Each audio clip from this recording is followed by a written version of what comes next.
ጤና ይስጥልኝ። እንዴት ናችሁ?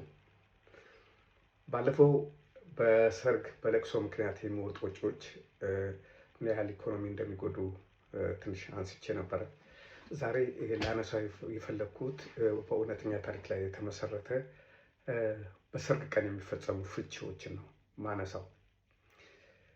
በሀገራችን በኢትዮጵያ በቀደመው ጊዜ እንግዲህ እኔ ማወራው ከ20 ዓመት በፊት ያለ ታሪክ ነው ማወራው እና በዛን ጊዜ የህግ ተማሪዎች በተለይ የፍትሐ ብሔር ህጉን ሲያጠኑ በፍርድ ቤቶች አካባቢ ከዚህ በፊት የተዘጉ ፋይሎችን ማየት እንደዚህ አይነት የፍቺ ምክንያት የሆኑ ነገሮችን የማጥናት የማወቅ ዝንባሌ ያሳያሉ። የትምህርቱ አካል ነው።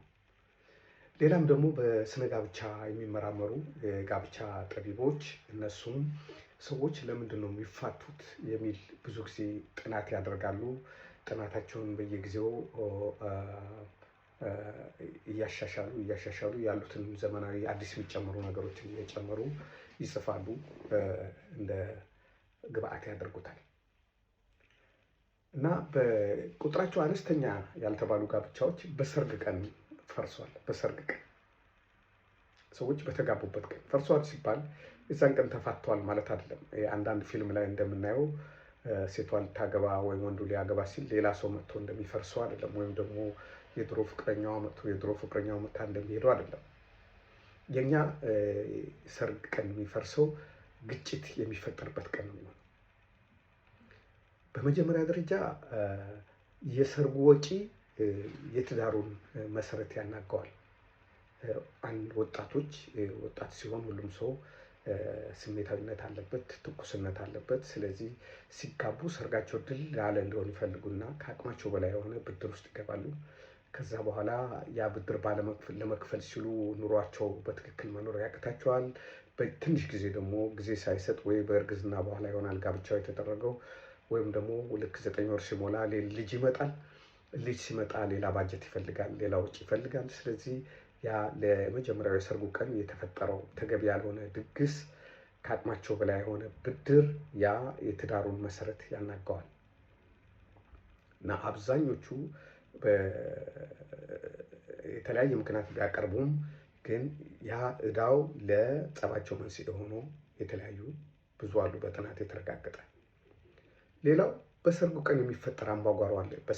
በመልስ በቅልቅል ቀን የወንዱ ወገን ከሴት ወገን የሚፈጥሩት አምባጓሮ አለ። ለምሳሌ ወንዱ ቤት የሆነ ግብዣ ያለ ቀን ወይ ደግሞ ሰርጉ ላይ የሴቷ አክስት የወንዱ ቤተሰቦች ላያውቋት ይችላሉ እና በር ላይ ወረቀት ሳያስም ብሎ ሊመልሷት ይችላሉ እና ወደ አዳራሿ አትገቢም ስትባል እገባለሁ ነው የምትለው እንጂ እሷ አክስት ነኝ ምናምን አትልም።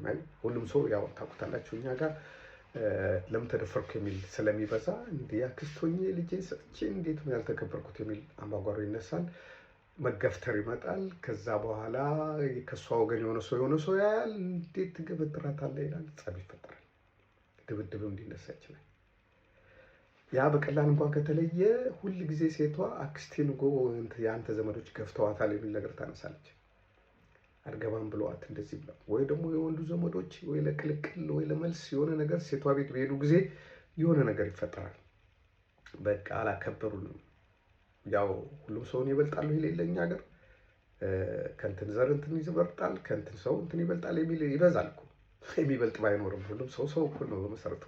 ግን ያ ኢጎ ስላለ እኛ ጋር በሀገራችን እንደዚህ አይነት ባህል ስለተለመደ ለምን ተደፈርኩ ለምን ተነካሁ ባለማወቅ ነው ብሎ የሚረዳ ይቅርታ ቢጠየቅ የሚቀበል የለም። አንዳንዴ እህቶች በእንደዚህ አይነት ነገር በጣም ስሜታዊ ይሆናሉ። እንዴት ነው ዘመዶቼ እንደዚህ ያሉት በሰርጉ ቀን እንደዚህ አይነት ነገር ይፈጠራል። አንዳንዴ በሰርግ ቀን በሚተኮስ ጠመንጃ ሰው ይሞትና ወይ ሙሽራ ሞቶ እናያለን አይደል? ሙሽራ ሙሽሪት ሞተውን አይተናል። የሰርግ ድግስ እኔ እስከሚገባኝ ድረስ ያው እኔም የገባኝ አሁን የውጭ ሀገር ካየው በኋላ ነው። እንግዲህ ሁሉም ሰው እኩል ይገባል፣ በወቅቱ ይገባል አይደለም። እየበሰልን ስንሄድ ትልቅ እየሆነ ስንሄድ ጋጋታው ከንቱ መሆኑን ነው የምናየው። ለዛ ለሰርግ የሚወጣው በርካታ ገንዘብ እነዛ ሰዎች ለኑሯቸው መሰረት ሊይዙበት የሚችሉት ነገር ነው። ሰርግ ላይ አዋቂ ነኝ የሚል ሰው አይጠፋም። በሴቷም በወንዷም ወገን ወይ አክስት ትሆናለች፣ ወይ እህት፣ ወይ ቅርብ ዘመድ፣ ወይ ደግሞ ጓደኛ ሰዎቹ አቅማቸውን አይተው ሳይሆን ሰርጋቸውን የሚመጥኑት እነዛ ሰዎች ናቸው ፕላን የሚያወጡላችሁ። መልሱ ላይ እንዲህ መልበስ አለብሽ፣ ቅልቅሉና እዚህ መሆን አለበት፣ አዳራሹ እዚህ መሆን አለበት፣ ይህን ያህል ሰው መጠራት አለበት የሚሉት ዋናዎቹ ተጋቢዎች ሳይሆኑ ሌላ ምንም ሸክሙ የማይመለከታቸው ሰዎች ናቸው። ስለዚህ ሰርግ ላይ የሚደረጉ ወጪዎች ሊታሰቡባቸው ይገባል። በቃ ጋብቻ ቅዱስ ነው።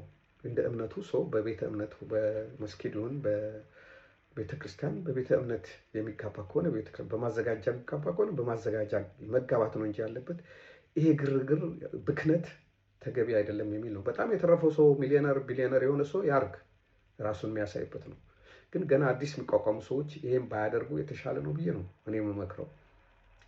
ስላዳመጣችሁኝ አመሰግናለሁ። ከእናንተ በላይ አውቄ አይደለም፣ ለእኔ የገባኝን ነገር ነው የተናገርኩት። እግዚአብሔር ይስጥልኝ።